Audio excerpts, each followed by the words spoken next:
Welcome back to the Hydrogen Podcast, where we break down the key financial, economic, and strategic stories shaping the global hydrogen market.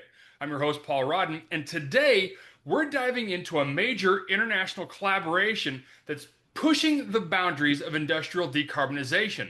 Utility Global, a company that's been steadily building momentum in the clean hydrogen space, has just announced a significant partnership with ArcelorMittal Brazil, one of the largest steel producers in Latin America.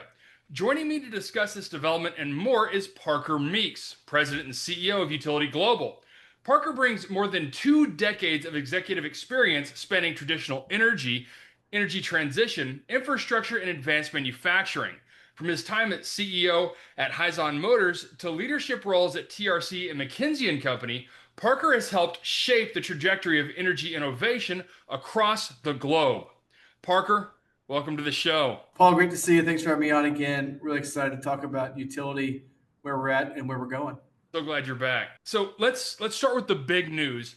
Utility Global and ArcelorMittal Brazil just announced a collaboration on an innovative clean hydrogen project. Can you walk us through the core goals of this partnership and what makes it unique in today's hydrogen market? Glad to, Paul. Look, first, I just want to say this is a critical moment for us at Utility. The company's been for years driving our technology forward, really de-risking the technology, driving demonstration.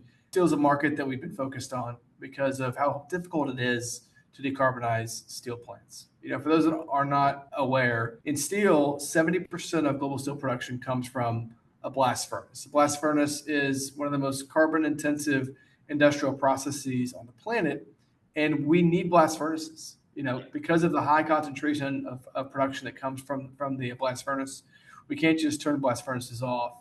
Other methods of bringing carbon out of steel, we're talking about things like reducing iron with hydrogen and even electric arc furnaces, either are very difficult to do in different parts of the world because of a lack of the things you need to do those things well. Like in EAFs, you need scrap metal available, you need electricity available to melt that scrap. And the cost of low carbon hydrogen generally for DRIs has been prohibitive. In fact, you see many steel companies who are turning down, I'll call it, traditional green or renewable power fed electrolysis. They're turning down significant subsidies because the numbers still don't work for them. So the company has been very focused on finding the commercialization path in steel that makes sense to the customer on the back of a few years of demonstrating technology, including a pilot in steel in Canada that we ran between 23 and 24. So ArcelorMittal, we're very fortunate to have as an investor in the company and now a partner in collaborating in our first commercial project. So this project in Brazil is going to be taking blast furnace gas directly into our reactor and producing hydrogen and concentrating CO2 at the Juiz de Fora plant in Brazil. It's a critical project for us as our first commercial project in steel for a few reasons. First of all, it's with a great partner.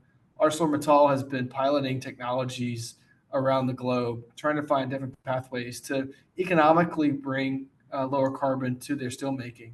This operation in Brazil is a plant that's already relatively low carbon. It's a plant where they use biogenic charcoal as a main feed for the plant.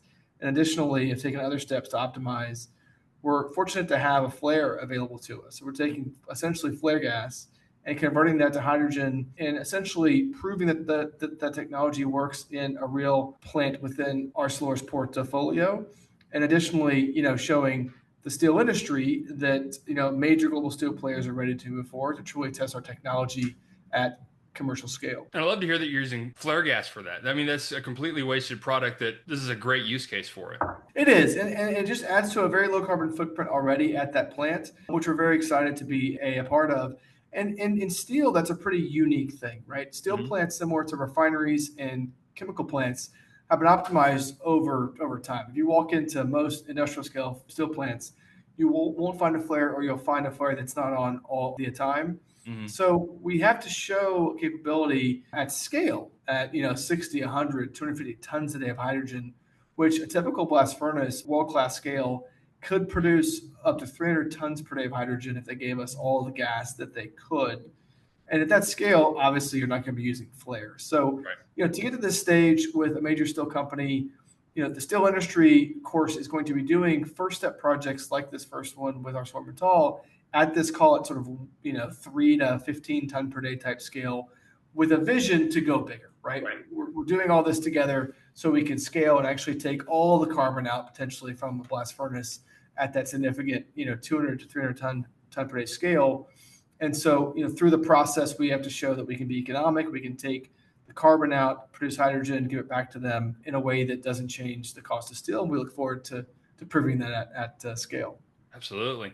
So, Utility Global's proprietary H2 gen reactor technology plays a key role in the project. And so, for those less familiar, what sets this technology apart from other hydrogen production methods, especially in hard to abate sectors like steelmaking? Yeah. So, when you talk about hard to abate sectors like steelmaking, refining chemicals, and many others, typically, to help those industries transition and to get to decarbonization at scale, you need to integrate into existing assets, right? When you look at a lot of the projects in those spaces, you're talking about adding new capacity, new projects, new solar, new wind, new steel plant, right? That's very expensive, takes a lot of footprint, and it ignores the fact that they need to run the existing assets for sometimes, up to 50 years to maximize the value from the assets. So it starts with, can you even integrate into existing assets or not? Many technologies can't.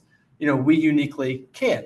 Now, once you're integrating into an existing asset like a blast furnace, this is a challenging gas to work with, like many off gases are in refining and chemicals, right? Yeah. There's other technologies which use living organisms to try and transform, which are fantastic in a lab environment, but you put them into a blast furnace environment, and those things are tough to deal with. Blast furnace gas can change in composition. It can be intermittent in its availability due to planned upsets or unplanned. And that's really the biggest part of the proof that we've shown the industry. We demonstrated the technology in Canada, like I mentioned before, in 2023 and 2024, 3,000 hours of runtime, 2,000 hours of H2 production time, 1,200-hour continuous run, and showed not only can we take in blast furnace gas, produce hydrogen to concentrate CO2, but we can also do that and handle blast furnace gas just not showing up, right? 15 minutes notice, what are you going to do? Other technologies either can't deal with that at all or take hours to turn down and then come back up whenever the blast furnace gas comes back. We can turn down in 15 to 30 minutes. Stay there as long as you're liking hot standby, come back up in 15 to 30 minutes. So you have to prove, if you really want to transform these industries and help maximize value to the industry in a lower carbon world, we believe, starting with the existing asset base, taking the emissions that already exist, converting those emissions, helping to capture those emissions, and to create value in a way that doesn't change the cost of their core product, in this case, steel. That is really the home run that these companies are looking for. And we've shown that we can do that and integrate into the asset without affecting their operations, without affecting that cost structure. The other piece that is specific to steel, but common in many hard to abate industries, is the gas is not only hard to work with because of its composition, but it's very dilute. So we get the question all the time, why not just take a blast furnace, take that blast furnace gas, and just do CO2 through carbon capture? Yeah. Well, the answer is it's not quite that easy. In that gas, it's very dilute, typically 18%, call it 15 to 20% CO2 only in that gas when it starts. Additionally, because these plants, as I mentioned before, are relatively optimized already, there's many points of emission around the plant, right? They're using that blast furnace gas in many parts of the facility, routing it around to maximize its use, minimize the just vented or flared gas. Additionally, they might be creating power. They might be creating other forms of energy using LNG, using natural gas. So you have a very dilute gas with emission points all over the plant.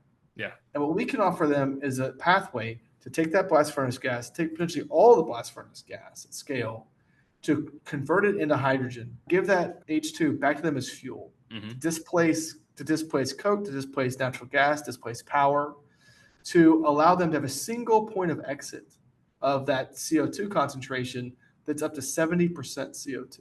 Yeah. Going from 18% CO2 to 70% CO2, which at that level of CO2 concentration, you enable cryogenic capture, much lower cost, lower footprint form of CO2 capture. Right. So in short, we operate really well, compete really well in environments Whereas heavy industry, where you have dilute gases, you have disbursement of that gas with many emission points to come in, have a footprint that in some cases is 100 times smaller than a competing green steel plant concept, with a capital efficiency that can be 5 times more capital efficient for the same hydrogen production, give them a single point of CO2 capture at a much, much lower cost of end-to-end carbon capture at a way that doesn't affect their operation. I think that's critical, is defining the economics right there.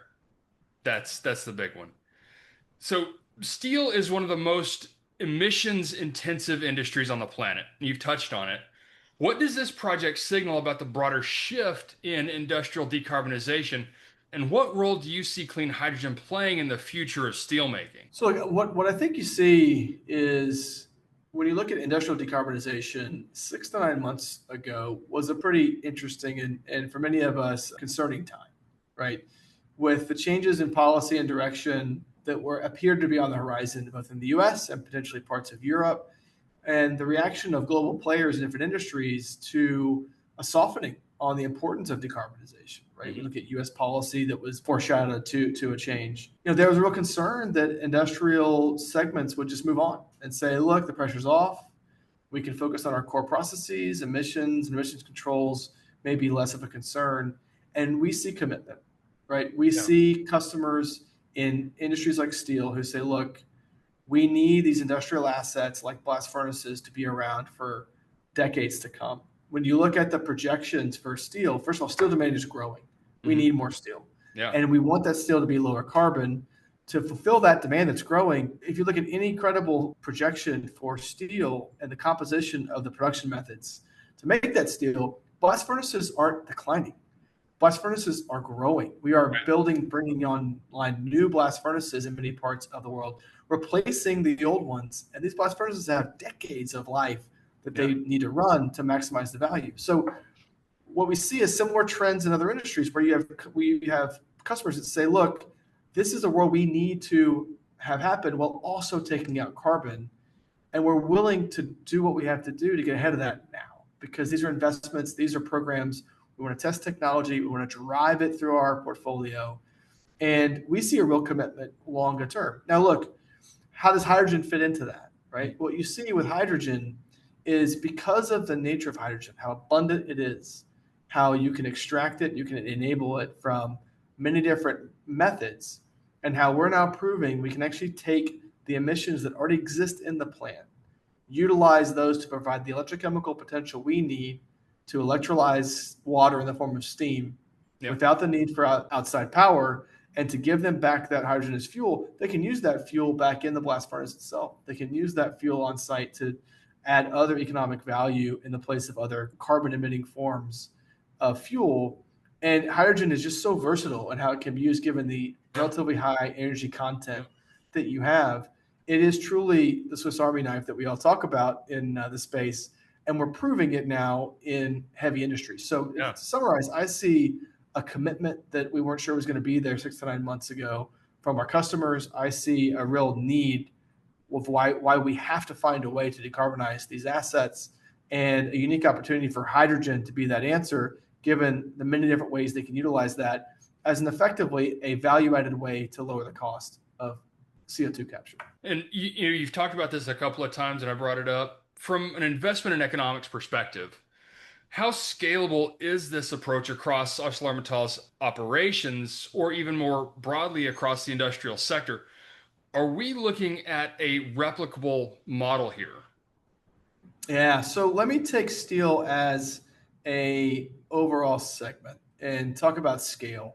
So you will see, assuming we are successful, additional project announcements in steel that are of a similar scale, call it 3 to 15 tons per day as a first step. And these are real commercial scale projects. These are real investments of time and resource to bring these projects to life, but these are the first step. Now, what's great is most of our customers in steel and other spaces similar to steel see the next step as big, right? They say, look, you guys have proven it already. In Canada and steel, we're going to step into this sort of first commercial scale of 3 to 15 tons per day.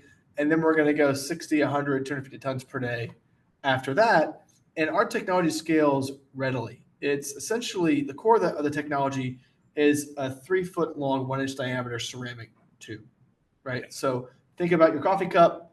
Of course, it's a bit more technical than that, Yeah. but ceramic tube that has proprietary coatings outside of that tube that enable electrolysis through electrochemical potential and that allow us to have a gas tight layer where we have steam in the center of that tube, off gases around the outside, and we electrolyze the water on the inside while oxidizing carbon dioxide and the CO2 on the outside. That basic reaction is happening over and over and over again. So one of our projects, like the ArcelorMittal project in Brazil, that's a single reactor, right? So single reactor, think 40-foot container in size, has hundreds of those tubes put into packs and a number of those packs put into a reactor, right? That's the base building block, highly modular. To go from that, call it 3 to 5 ton per day scale reactor to a 250 ton per day project, we just put more reactors in series, and we can stack those trains, we call them, called a 5 reactor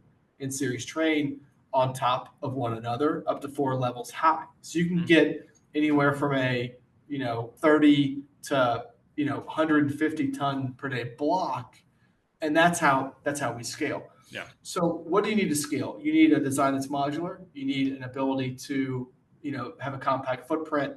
You need materials that aren't hard to find and scale. And that's a challenge in other spaces, like my former space of a PEM fuel cell, where you've got things like platinum as a key input to that. Yeah. We don't have those materials challenges that you see in other scalable industries like batteries and potentially other forms of fuel cells. We don't have any of what I call unobtanium type materials in our proprietary design.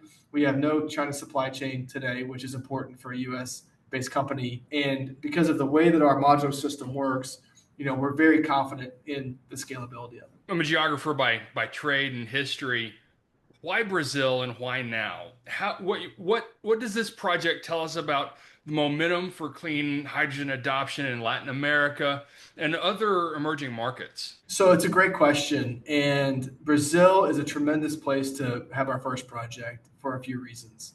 First, when you look at Brazil, people may not realize there's been significant work done in the industrial sectors to drive carbon out in order to try new technology. And again, the Juiz de Fora plant for ArcelorMittal in Brazil, where this first project is going to be, is a plant that's already done many programs to try and drive carbon out. Again, they have biogenic charcoal that they use. They've done other programs to recycle gases. And we are thrilled to be a part of taking the carbon footprint of that plant to an even better level. So it's a market where you see industrial companies who have interest in driving and doing things for the environment.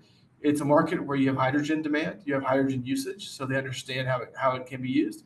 You have a market where various steel plants in the country have already started testing hydrogen usage in the blast furnace, seeing how the blast furnace performs in producing steel while using hydrogen as part of its fuel source. So it truly is a market that outside in, without being in it, you may not realize how advanced it is in pushing in this direction, and one that is really a great thing for us to be a part of. And we're finding more markets like Brazil when you look at places like Japan and Korea and India, where you have the right economic environment for our technology to make sense. You have steel companies and other companies in biogas conversion to mobility that can provide us with off gases that we can utilize to make hydrogen and concentrate CO2. And where there's a real, interest and commitment to bring technology that can scale. You specifically, you've worked across some of the most transformative companies in energy and infrastructure. From your vantage point, how does this partnership fit into Utility Global's long-term strategic roadmap for technology commercialization and market expansion? So this project is a critical first commercial step for us. We've again demonstrated our technology over multiple iterations over the past few years, from lab scale to multiple at scale demonstrations. But this is the first commercial project agreement, customer driving a 3 ton per day scale project out. We have a number of these now that are close to signing that we look to hopefully announce relatively soon, both in steel and then additionally in biogas, where that's converting dairy gas, water treatment gas, landfill gas to hydrogen for use in things like trucks and cars and buses and markets like California and South Korea. You know, all these projects, what's great about them, they use the same product, the same technology. It's the Yeah. same cells, it's the same reactor. That same base reactor that's going into ArcelorMittal in Brazil for a single reactor project, it's the exact same reactor effectively that's going to go into a biogas-to-mobility project in California or Korea. So all of it adds to our scaling. So what I see in this project, it's a critical first announcement and first project agreement. We're very thankful to ArcelorMittal for being a partner to us on the project. And we look forward to this being the first of several we're developing in parallel to drive learnings, to drive scaling as we look to the much larger projects to come behind it. And so then looking out like 5 to 10 years, what role do you see clean hydrogen playing in the global energy mix? And how is Utility Global positioning itself to lead that future? Yeah, look, I think what you're seeing now, again, given that over the past 6 to 9 months, we've gone through the concern over what places decarb fitting in the agenda in places like the US and parts of Europe, to now seeing some projects that fall away and some projects like ours that are being signed to move forward. You're seeing hydrogen continue to persist, continue to be a mechanism for lowering carbon, decarbonizing, that people are now seeing economically it could be possible, right? Today, projects are not moving forward just because they're decarbonization. You see companies in steel saying no to, billions of dollars in total of subsidy for forms of hydrogen and other decarbonization methods that, in the end, even with that subsidy money, just don't make sense. Right. While at the same time signing to move forward with a project like ours and several others. So I think what we're seeing is hydrogen can economically decarbonize. We need hydrogen as a versatile molecule that can be extracted with many methods, that can be produced close to where it needs to be used, that can be produced at scale economically. And I think it just confirms that in a lower carbon world, hydrogen has to play a role, particularly in heavy industry. So we have talked a little bit about economics. To dive in a little bit more, we often talk about hydrogen project economics being tied to favorable policy and investment conditions. What are the biggest enablers and risks you're seeing when it comes to bringing industrial scale hydrogen projects like this to market? Look, I think the risks that we see in bringing large scale industrial projects to market with hydrogen, it really comes down to finding the customer base with the plant level opportunities where hydrogen can thrive and show the economics that it needs to. And finding the customers that have the commitment and the time that we need to spend to analyze those projects thoughtfully and to bring them to market. Look, customers are busy and priorities in some customers have changed. Tariffs didn't help, right? Tariffs, when they first hit, were a scary thing for industries, still being one of them, right? We've persisted through that. We've, kept customers on track and on a course. Certain industries and certain technologies are very exposed to the need for subsidy and or regulatory pressure to make them work. We're fortunate that utilities H2Gen technology at scale, can produce hydrogen that's under $3 a kilogram without the support of subsidy, right? Which at that level of cost, we're able to compete and outcompete with any form of blue or green in many landed markets. We're able to, in some cases, be within shouting distance of gray, depending on the cost of natural gas in that market. I'm not claiming that we're competitive with gray everywhere, to be clear, but we can get into a shouting match with gray in certain markets, and that when you can do that without financial incentive at scale, it provides a pathway. It provides customers a reason to want to engage, and once you have the customer interested in engaging and can show the value and can show that we have a method to understand your asset, understand your economics, understand where this can work well. Not that we're the hammer that works for every nail. That's not what we're looking for. Then you get into a collaboration, and then you have a different type of relationship with other customers. So what I find is, bringing products to market. What I learned from my last stop in hydrogen, you need to rely on subsidy as little as possible. You need to have investors that are committed throughout the journey to scale technology. And you need to have customers that see the value, that see the economic value, that aren't relying upon some green premium or some persistent support of governments, which will never be there over multiple election cycles. And we found that clear fit for utility in many geographies around the world. and with customers and industries that want to get this done if you can show them the economics are there. Right. So then what do you think this announcement means for investors and partners and other industrial players watching from the sidelines? Right. So is this a signal that clean hydrogen is finally crossing that magic threshold from concept to competitive reality? I truly think what it means to us, what it means to our employees, our customers, and our investors is very similar to that. It shows that with the time spent to really lay this out with a leading customer, ArcelorMittal is incredibly innovative. They're very forward thinking. You can see from what they do in the marketplace that they are very astute in analyzing, where they're testing technology, where they're taking programs forward, and what makes sense to them. And so what we hope it shows is that a very serious leading global customer is willing to spend the time and spend the resources to try technology at commercial scale. They obviously came in as an investor of the company in our C round in September of last year, which we're very thankful for. And we've seen that kind of reaction from customers already since the announcement just a couple of weeks ago, where having a customer like ArcelorMittal as a partner brings a level of interest because of what they represent and what that means in terms of what we've shown in our technology to them. So, look, we look forward to hopefully having several more announcements that are projects with a similar level of weight behind them. And just, this being a first step in a journey to prove it, right? To prove it not just at this scale, but at a scale sort of many, many times larger. This is the great stuff. I mean, this is what everyone has been waiting for, these kind of announcements. So this is great to hear.